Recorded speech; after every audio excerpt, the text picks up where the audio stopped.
നിയമസഭാ സമ്മേളനം ആരംഭിച്ചു. അതിലേക്ക് അഭൂതപൂർവമായ വർധനയുമെല്ലാം ഈ ഉരുൾപൊട്ടലിന് കാരണമായിട്ടുണ്ട്. കര കവിഞ്ഞും ദിശ മാറിയും ഒഴുകിയ പുഴ സമീപ പ്രദേശങ്ങളെയാകെ തുടച്ചെടുത്താണ് ഒഴുകി നീങ്ങിയത്. പാലം തകർന്ന് ഗതാഗതം തടസ്സപ്പെട്ടും പ്രതികൂല കാലാവസ്ഥയും മറ്റും കാരണം രക്ഷാപ്രവർത്തനം വലിയ വെല്ലുവിളിയായി. പ്രകൃതി സൗന്ദര്യം കൊണ്ട് എപ്പോഴും നമ്മെ മാടി വിളിച്ചിരുന്ന ചൂരൽമലയും മേപ്പാടിയും അടക്കമുള്ള നമ്മുടെ വയനാടൻ ഗ്രാമങ്ങൾ താങ്ങാനാകാത്ത ഹൃദയവേദനയായി മാറി. കേരളത്തിനുണ്ടായി ഉണങ്ങാത്ത മുറിപ്പാട് നമ്മളെല്ലാം നീറ്റുന്നുണ്ട്.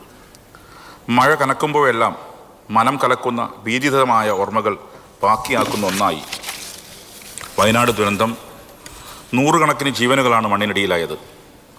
ഓരോ ദിവസം പിന്നിടുമ്പോഴും മരണസംഖ്യ ഉയർന്നുകൊണ്ടിരുന്നപ്പോൾ ഉരുൾപൊട്ടലിൻ്റെ ഭീകരത കൂടുതൽ വെളിപ്പെടുകയായിരുന്നു.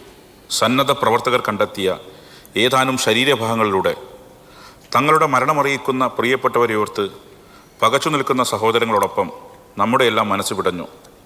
പുറത്തു വന്നുകൊണ്ടിരുന്ന വാർത്തകൾ കേരള ജനതയാകെ പരിഭ്രാന്തിയിലാഴ്ത്തുന്നതായിരുന്നു.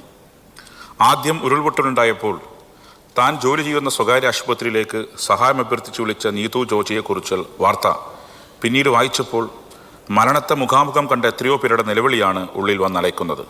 നാടിൻ്റെ പൊന്നോമനകളായി വളർന്ന വെള്ളാർമല GVHSSലെ കുരുന്നുകൾ, അവരെക്കുറിച്ച് അധ്യാപകരും നാട്ടുകാരും നിരന്തരം പങ്കുവച്ച ഓർമ്മകൾ എന്നിവ ഹൃദയം നുറുങ്ങുന്ന വേദനയോടെയാണ് ഓരോ മലയാളിയും ഏറ്റുവാങ്ങിയത്. ഒരു കുടുംബം ഒന്നാകെ നഷ്ടപ്പെടുന്നതിനേക്കാൾ നടക്കുന്നതാണ് കുടുംബത്തെ മുഴുവൻ നഷ്ടപ്പെട്ട ഒറ്റയ്ക്കായ ശ്രുതിയെപ്പോലുള്ളവർ.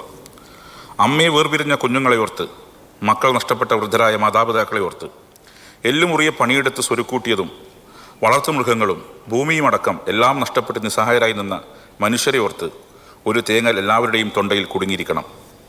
മുഖ്യധാരാ മാധ്യമങ്ങളിൽ നിന്ന് വയനാട് ഉരുൾപൊട്ടൽ ദുരന്ത വാർത്തകൾ അപ്രത്യക്ഷമായെങ്കിലും ദുരന്തബാധിതരുടെ അതിജീവനത്തിനായി സംസ്ഥാന സർക്കാർ സ്വീകരിച്ചു വരുന്ന നടപടികൾ ദ്രുതഗതിയിൽ മുന്നേറുകയാണ്. പരിപൂർണമായും തുടച്ചു നീക്കപ്പെട്ട ദുരന്തമുഖത്ത് പകച്ചു നിൽക്കാതെ രക്ഷാപ്രവർത്തനത്തിന് കേരളമൊന്നാകെ മുന്നിട്ടിറങ്ങുകയായിരുന്നു. സൈന്യവും പോലീസും ഫയർഫോഴ്സും വനപാലകരും മാത്രമല്ല, സന്നദ്ധ സേനകളും മറ്റ് യുവജന സംഘടനകളും സർക്കാർ ജീവനക്കാരും നാട്ടുകാരുമെല്ലാം കക്ഷി രാഷ്ട്രീയ ഭേദമന്യേ ജാതിമത വ്യത്യാസമില്ലാതെ ഒറ്റക്കെട്ടായി രക്ഷാപ്രവർത്തനത്തിൽ അണിനിരന്നു. ദുരന്തബാധിതരെ സഹായിക്കാൻ ലോകത്തെമ്പാടും നിന്ന് മനുഷ്യസ്നേഹികൾ മുന്നോട്ട് വന്നു. കോടിക്കണക്കിന് രൂപയാണ് മുഖ്യമന്ത്രിയുടെ ദുരിതാശ്വാസ നിധിയിലേക്ക് എത്തിയത്. കൂലിപ്പണിക്കാർ മുതൽ അതിസമ്പന്നർ വരെ സഹായം നൽകി. ദുരന്തത്തിൻ്റെയും രക്ഷാപ്രവർത്തനത്തിൻ്റെയും വാർത്തകൾ അഭിനന്ദനാർഹമായ രീതിയിലാണ് മാധ്യമങ്ങൾ നൽകിയത്. എന്നാൽ ഊർജിതമായി നടക്കുന്ന പുനരധിവാസ പ്രവർത്തനങ്ങളെ സംബന്ധിച്ച് വിശദാംശങ്ങൾ വേണ്ടത്ര പരിഗണന ലഭിക്കുന്നില്ല എന്നത് യാഥാർത്ഥ്യമാണ്. ഒരു മാസം തികയുന്നതിന് മുമ്പേ ദുരന്തബാധിതരെ ക്യാമ്പുകളിൽ നിന്ന് വാസസ്ഥലമുണ്ടാക്കി പുനരധിവസിപ്പിച്ചതിന് വലിയ വാർത്തയാവേണ്ട മാതൃകാപരമായ ഒരു കാര്യമായിരുന്നു.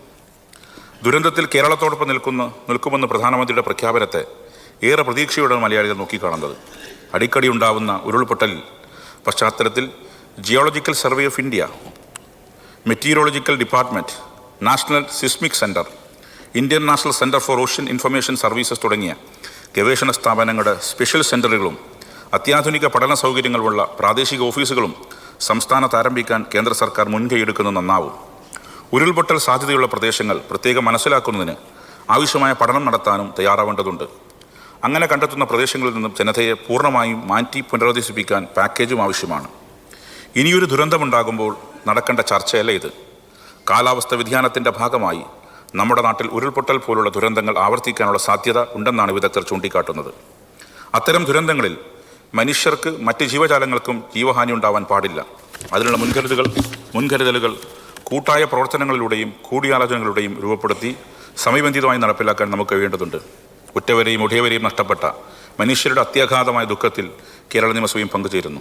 നാടിന് നടുക്കിയ പ്രകൃതി ദുരന്തത്തിൽ നമ്മെ വിട്ടുപിരിഞ്ഞ എല്ലാ സഹോദരങ്ങൾക്കും ആദരാഞ്ജലികൾ അർപ്പിക്കുന്നു. അതോടൊപ്പം മഹത്തായ മാനവികതയുടെ അടയാളമായി വയനാടിനെയും കോഴിക്കോട് ജില്ലയിലെ വിലങ്ങാട് മേഖലയെയും കരകയറ്റാൻ ഊണും ഉറക്കവും ഉപേക്ഷിച്ച് പ്രയത്നിച്ച വിവിധ വിഭാഗം സേനാംഗങ്ങളുടെയും നാട്ടുകാരുടെയും സന്നദ്ധ സംഘടനകളോടും സർക്കാർ സംവിധാനങ്ങളോടും രാഷ്ട്രീയ കക്ഷികളോടുമെല്ലാമുള്ള എല്ലാവിധ ആദരവുകളും അർപ്പിക്കുന്നു.